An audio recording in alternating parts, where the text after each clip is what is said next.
He froze mid-step when he saw her lift the bone to her mouth. Not just any woman, his mother.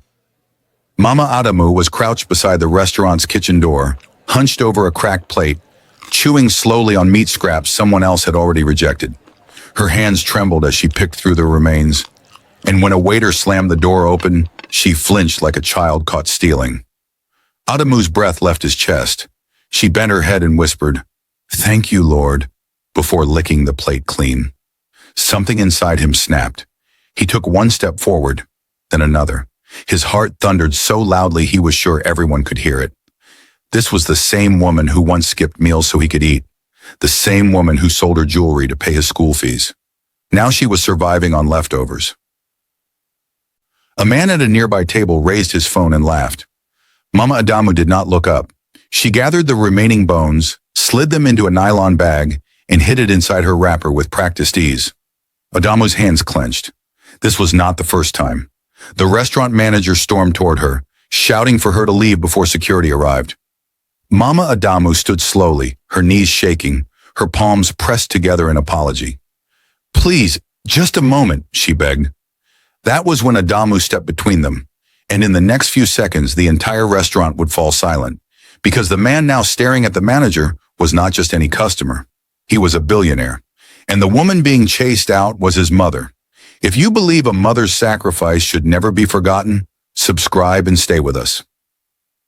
Adamu had left Nigeria with nothing but worn sandals and a promise to his mother that he would make her proud. And now he was coming back as one of the youngest billionaires in the oil business, with companies across Dubai, London, and Houston. Yet his mother hadn't answered his calls for 3 months, which made his stomach turn with worry every single night in his mansion abroad. The driver was taking him through the familiar streets of Victoria Island when Adamu decided to stop at a local restaurant because the smell of jollof rice and fried plantain was calling to him like a song from his childhood, and he wanted to taste home before seeing his family, not knowing that fate was about to show him something that would destroy his heart. The restaurant was busy with the usual evening crowd when he walked in, wearing his simple black shirt and jeans because he never liked showing off his wealth, and that's when he saw her, sitting in the corner near the kitchen door, where the waiters threw away leftover food, and his whole world stopped moving. Mama Adamu, the woman who used to be the most dignified person in their entire neighborhood, was bent over a plate of half-eaten rice and bones that someone had left behind, carefully picking through the scraps with her thin fingers while the restaurant staff pretended not to see her, and Adamu felt his legs turn to water as he watched his own mother eating strangers' leftovers like a beggar. Her clothes were the same wrapper she used to wear to church, but now it was faded and torn at the edges, and her hair that she always kept perfectly braided was now gray and scattered, while her body had become so thin that Adamu could see the bones pushing through her skin, and tears started burning his eyes, but he forced them back because he needed to understand what had happened to the woman who raised him. Where were his 3 siblings who promised to take care of their mother while he was building his empire abroad? And why was the woman who gave birth to all of them now eating scraps in a restaurant while her children were nowhere to be found? These questions were burning in Adamu's mind as he watched his mother lick the plate clean. He was about to call out to her when she stood up slowly and walked to another table where a family had just left, quickly gathering the leftover meat into a small nylon bag which she hid in her wrapper. And that single action told Adamu that this wasn't her first time doing this, that his mother had been surviving on strangers' leftovers for who knows how long. The manager of the restaurant suddenly appeared and started shouting at Mama Adamu to leave before he called security, threatening to ban her from ever coming back. And she was apologizing with her hands clasped together like someone begging for her life, when Adamu finally stepped forward. And what happened next would make headlines across Nigeria because nobody expected a billionaire to do what Adamu was about to do. If this scene touched your heart, stay with this story, because what Adamu does next will change everything. The manager's face changed from anger to shock when Adamu grabbed his arm and pulled him aside, and the entire restaurant went quiet as everyone watched this young man in simple clothes defend the old woman, not knowing they were witnessing a son about to discover the darkest betrayal a family could commit. Adamu paid for a fresh meal and led his mother to a private table in the VIP section, while she kept asking who he was and why he was being kind to her. because 10 years had changed his face from a struggling young man to a powerful billionaire, and hunger had made her eyes too weak to recognize her own son sitting across from her. When he finally spoke her name softly and called her mama, she froze with a piece of bread halfway to her mouth, and her eyes grew wide as she stared at him, like someone seeing a ghost. Then the bread fell from her shaking hands as tears started flowing down her cheeks, and she kept touching his face to make sure he was real. What happens next will shock everyone. Subscribe now so you don't miss the next part. The story she told him while eating made Adamu's blood boil with each word, because 3 months after he left for Dubai, his younger brother Musa convinced their 2 sisters, Fatima and Halima, that their mother's house could be sold to start a business that would make them all rich, and they pressured Mama Adamu until she signed the papers, believing her children would never betray her. The business failed within 6 months, but instead of telling the truth, Musa lied that the money was stolen, and then he disappeared to Abuja with a woman he had been dating, while Fatima married a wealthy politician who didn't want a poor mother-in-law around, and Halima moved to Port Harcourt after telling everyone that their mother was dead. Mama Adamu had been sleeping in an uncompleted building for 2 years, washing clothes for people during the day, and coming to different restaurants at night to find leftover food. And she never told Adamu during their phone calls because she didn't want to worry him or distract him from his success, always pretending everything was fine whenever he asked about home. The neighbors who used to respect her now crossed the street when they saw her coming, and the church where she worshiped for 30 years told her not to come back because her appearance was disturbing other members, leaving her completely alone in a city where she had lived her entire life, with children who pretended she didn't exist. Adamu's jaw was tight as he listened to how Musa had come back to Lagos 6 months ago, driving a Mercedes-Benz and living in Lekki. How Fatima threw a lavish birthday party last month that everyone in Victoria Island attended, and how Halima posted pictures on Instagram every day showing off her expensive lifestyle, while their mothers searched trash cans for food. The worst part came when Mama Adamu revealed that she had seen Fatima at the market last week, but her own daughter looked straight through her and told her husband that the dirty woman begging was nobody important. And that single moment of denial hurt more than 2 years of hunger, because a mother's heart can survive anything except being erased by her own children.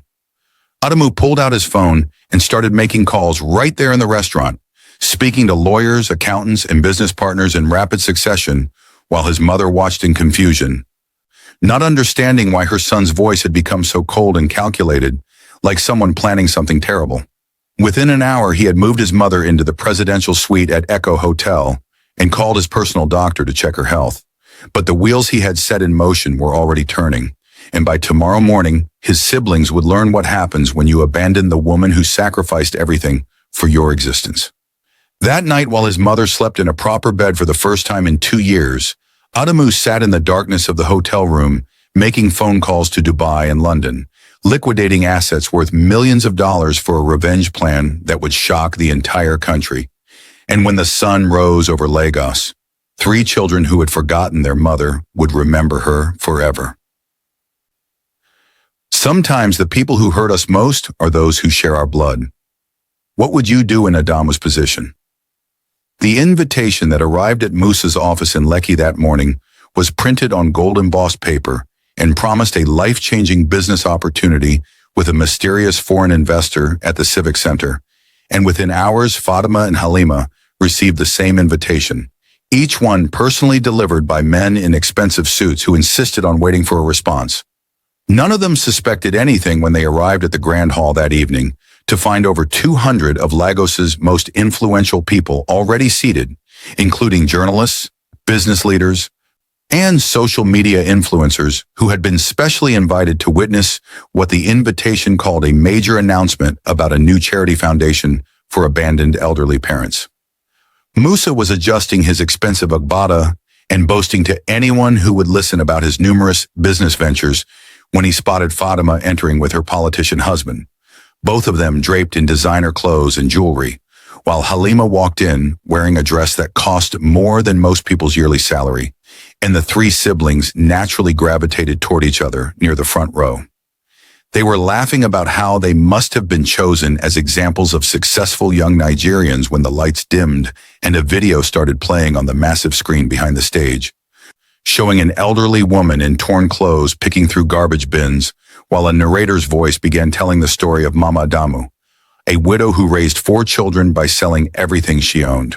The camera followed this woman through her daily routine of begging for leftover food at restaurants, sleeping in an uncompleted building when rain fell, and washing her only wrapper in dirty water from public taps. And the audience gasped in shock as the narrator explained how her 3 children had stolen her house and abandoned her to die on the streets. Musa's face began to sweat when the video showed a younger photo of the woman, and Fatima's hands started trembling as she recognized the church wrapper their mother always wore, while Halima tried to stand up to leave but found security guards blocking every exit, their faces stern and unmoving. The horror in the hall grew thicker when the screen showed secret recordings of Musa at his office, bragging about tricking his mother into signing away her property. Fatima at her party joking with friends about the old beggar woman who claimed to be her mother, and Halima on a phone call telling someone that she hoped her mother had died already so she wouldn't have to deal with the embarrassment anymore. The entire audience was now staring at the 3 siblings with disgust and anger. Some people were recording with their phones, others were shouting insults, and a few elderly parents in the crowd were crying as they watched the evidence of such heartless betrayal being exposed in public, but the worst was yet to come. The lights suddenly focused on the stage as Adamu walked out in a perfect black suit, and the narrator announced him as the CEO of Adamu International Oil Corporation and the 4th child of Mama Adamu, the son who had been searching for his mother for 3 months only to find her eating strangers' leftovers because his siblings had told him she was traveling whenever he called. The silence in the hall was so complete, you could hear Musa's heavy breathing as Adamu began to speak calmly about how success means nothing if you forget where you came from, how wealth is worthless if you cannot share it with those who suffered for you, and how he had brought everyone here to witness justice being served to those who betrayed the sacred bond between a mother and her children. He pulled out documents and announced that he had purchased every single property and business connected to his siblings through shell companies over the past 48 hours, including Musa's office building, Fatima's husband's political campaign funding, and Halima's boutique in Port Harcourt. And as of this moment, they were all shut down and their bank accounts frozen pending investigation for elder abuse and fraud. The crowd erupted in shocked whispers when Adamu revealed that he had already filed criminal charges against all 3 siblings for abandoning an elderly parent under Nigerian law, with enough evidence to guarantee prison time. But he would drop everything under one condition that would be revealed after they met someone special, and that's when Mama Adamu walked onto the stage. Mama Adamu stood on that stage wearing a beautiful new wrapper and looking healthier than she had in years, but her eyes carried the pain of a mother whose children had thrown her away like garbage. And when she saw her 3 children in the front row, tears rolled down her face while the entire hall waited in complete silence to hear what she would say. Musa immediately fell to his knees and started crawling toward the stage, crying and begging for forgiveness, while calling her mama over and over again. But his tears looked more like fear than remorse as security guards held him back from climbing up, and everyone could see he was only sorry because he had been caught and exposed in public. Fatima's politician husband was already walking out of the hall while typing furiously on his phone, abandoning his wife who stood frozen in place with mascara running down her cheeks, her perfect image crumbling as she realized her marriage and social status were destroyed, and Halima had collapsed into her chair, sobbing uncontrollably as people around her moved away like she had a disease. Adamu took the microphone again and announced that his siblings had exactly 1 hour to make a choice that would determine whether they went to prison or remained free, and the condition was simple but would test whether they had any humanity left in their hearts. Though the way he said it made everyone lean forward in anticipation. Each of them would have to live exactly as their mother had lived for just 30 days, sleeping in the same uncompleted building, wearing only one set of clothes, working manual labor during the day, and eating only what strangers were willing to give them, while everything would be recorded and broadcast on social media for Nigeria to watch their journey of understanding what they put their mother through. If they completed the 30 days without giving up, Adamu would drop all charges and give them back one property each to start over. But if even one of them quit before the time was up, all three would face the full consequences of the law, including prison time and complete financial ruin, and they had to decide right now in front of everyone. The hall exploded in conversations as people debated whether the punishment was too harsh or not harsh enough. While some elderly parents stood up and applauded Adamu for defending his mother, and the journalists were already typing stories on their phones about the billionaire's shocking ultimatum that would make headlines across Africa by morning. Musa was the first to speak, shouting that Adamu had no right to humiliate them like this and threatening to fight everything in court. But his voice cracked when Adamu's lawyer stepped forward with documents showing illegal business dealings that could add 20 years to his prison sentence. Things Adamu had discovered while investigating what happened to his mother's house money.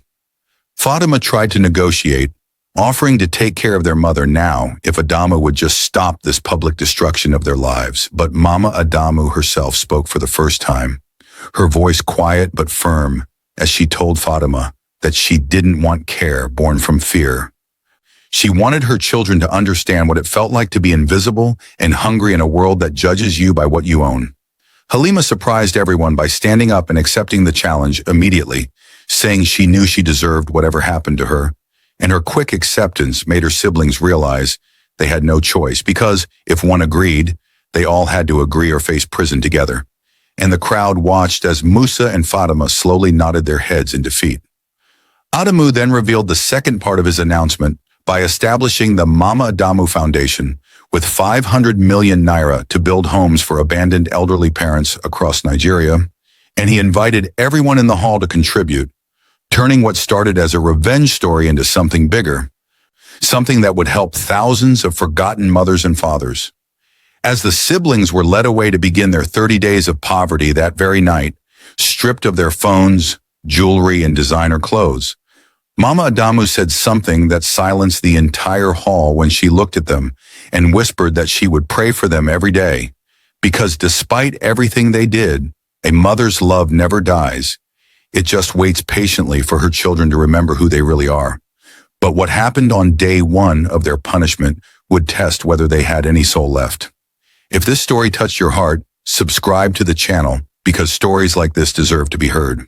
The first night in the uncompleted building brought rain that turned the dirt floor into mud, and Musa, who had slept on Italian leather furniture for years, found himself shivering on a piece of cardboard while rats ran across his feet, making him scream like a child until Fatima told him to shut up because his noise was attracting mosquitoes that were already feasting on their exposed skin. By the third day, Halima's fingers were bleeding from washing clothes at the public tap, where women who recognized her from Instagram took videos of the once proud fashion boutique owner scrubbing dirty uniforms for 500 naira. And she kept her head down in shame as they laughed and shared the videos that went viral within hours across Nigerian social media. Fatima discovered that begging was harder than dying when she stood outside a restaurant watching people waste food while her stomach cramped from hunger. And when she finally worked up the courage to ask for leftovers, the manager chased her away with a stick, the same way she had seen happen to her mother countless times, but never cared enough to stop. The security cameras Adamu had installed showed everything to the public, and millions of Nigerians watched online as Musa fought with street boys over a piece of bread someone had thrown away, as Fatima cried herself to sleep using newspapers as blankets, and as Halima developed a terrible cough from the dampness that no medicine could cure because they had no money for treatment. On day 7, something changed when an old woman at the market recognized Fatima, and instead of mocking her, sat down and shared her own story of being abandoned by her children, and Fatima found herself crying real tears for the first time. Not for herself, but for the pain she had caused another mother who deserved better from the children she sacrificed everything to raise. Musa's breaking point came on day 10, when he collapsed from exhaustion after carrying blocks at a construction site for 12 hours. And as he lay in the mud where his co-workers left him, he remembered how his mother used to carry him on her back when he was sick, walking miles to the clinic even when her own feet were swollen and bleeding. The transformation was slow but real as each sibling began to understand that poverty wasn't just about being hungry or dirty. It was about becoming invisible to society about people looking through you like you didn't exist, about losing your dignity one small piece at a time until you forgot you were human. Exactly what they had done to their mother. Halima started helping other homeless people in the building, sharing the little food she earned and teaching children to read using charcoal on the walls. And viewers online began commenting that maybe she was learning what her mother had always known, that true wealth comes from giving even when you have nothing to give. On day 15, the halfway point, Adamu visited them with cameras following, and he found them huddled together sharing a single meal of gari and groundnuts. No longer the proud, separate individuals who had entered this punishment, but three broken people learning to survive through unity the same way their mother had survived alone for 2 years. Musa looked up at his brother with eyes that had aged 10 years in 2 weeks and said something that made even the camera crew stop filming. He said he finally understood why their mother never cursed them despite what they did.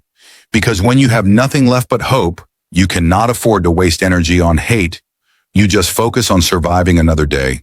Fatima begged Adamu not for forgiveness, but for the chance to see their mother, saying she had dreams every night of the day she denied knowing her at the market.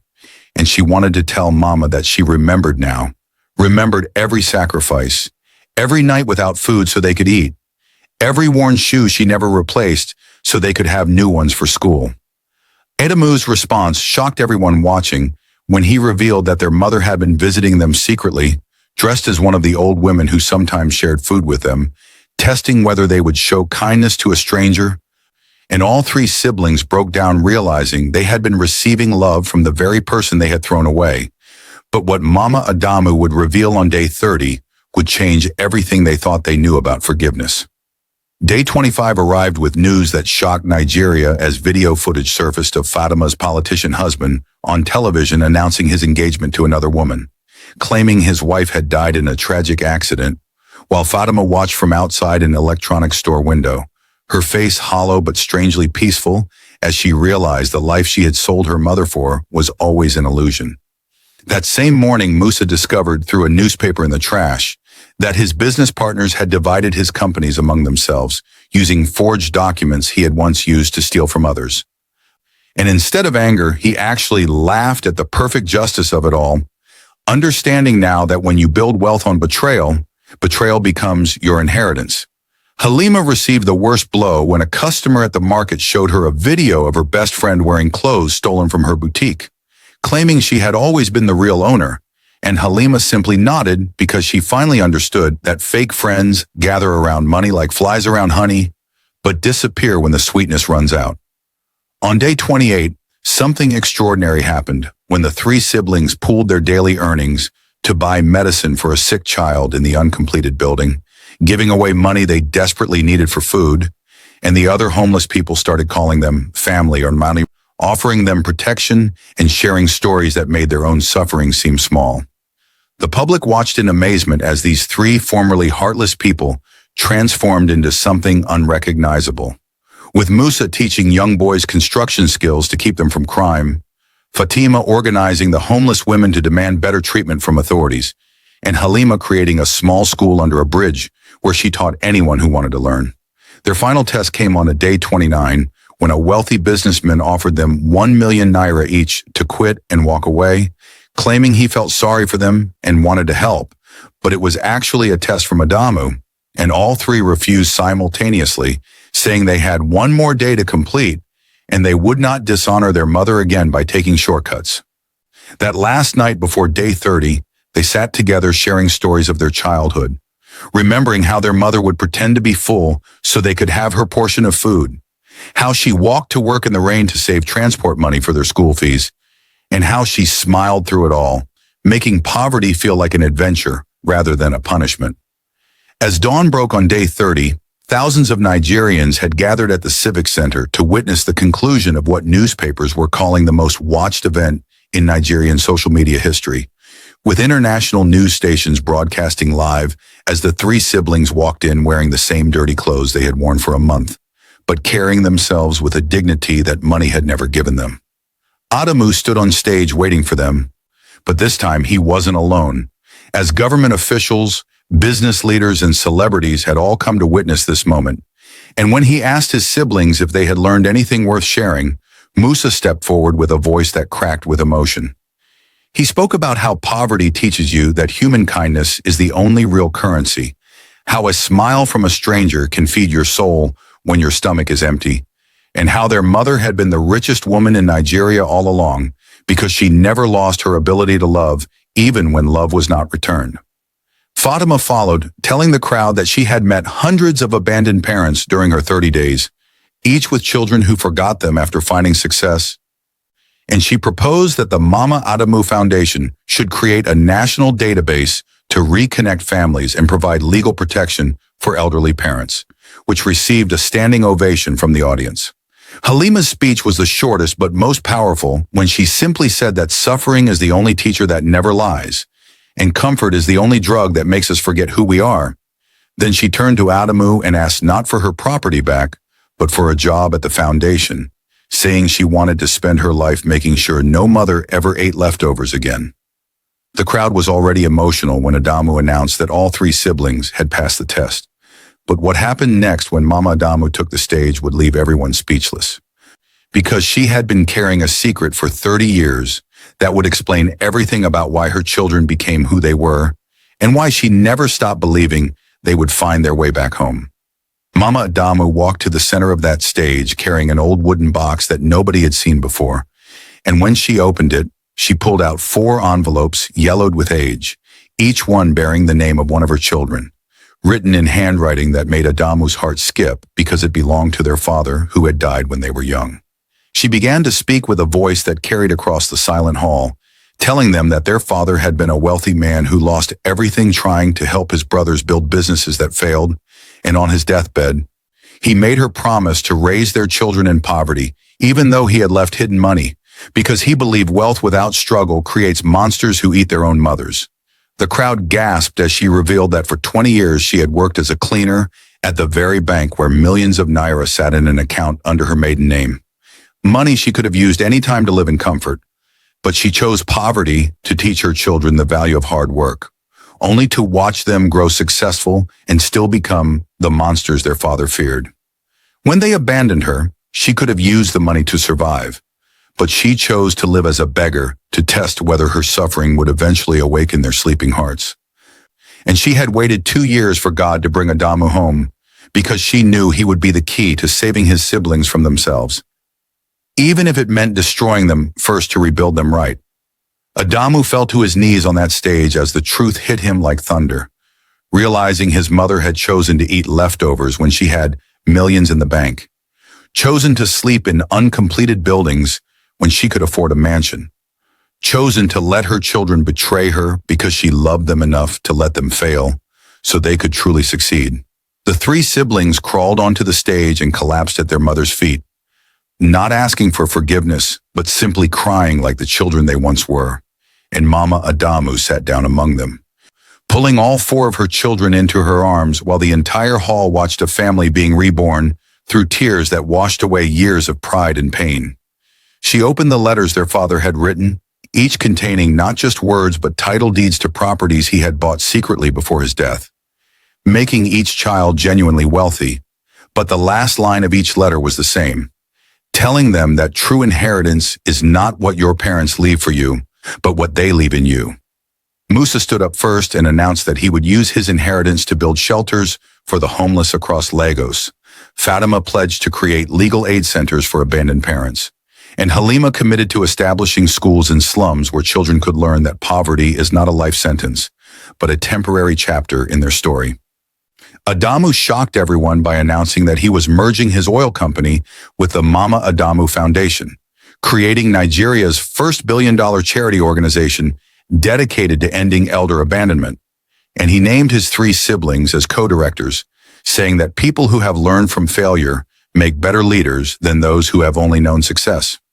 The transformation of the siblings became Nigeria's most powerful story of redemption, with millions following their work as they personally visited abandoned parents, reconnected broken families, and built a movement that spread across Africa, proving that sometimes you have to lose everything to understand the value of the one thing money cannot buy. 6 months later, at the first Mama Adamu Foundation anniversary, An old woman stood up in the crowd and said she had forgiven her children who abandoned her because she saw what forgiveness had done for this family. And by the end of that day, 300 families had reunited, crying and embracing as Mama Adamu watched with tears of joy. The story ends 5 years later with Mama Adamu sitting in a beautiful garden, surrounded by her 4 children and 12 grandchildren, teaching them that wealth is not what fills your bank account, but what fills your heart. And as she told them stories of their parents' journey from betrayal to redemption, she smiled knowing that her husband's fear would never come true again. Her last words to the camera crew documenting their story were simple but powerful. She said, "Every mother who watches this should know that your children might lose their way, but never stop believing they will find their way back, because a mother's love is the only compass that always points toward home, even when home seems lost forever." Remember to subscribe to hear more powerful African stories that will change how you see family, wealth, and forgiveness, because every story carries a lesson that might save a family watching right now.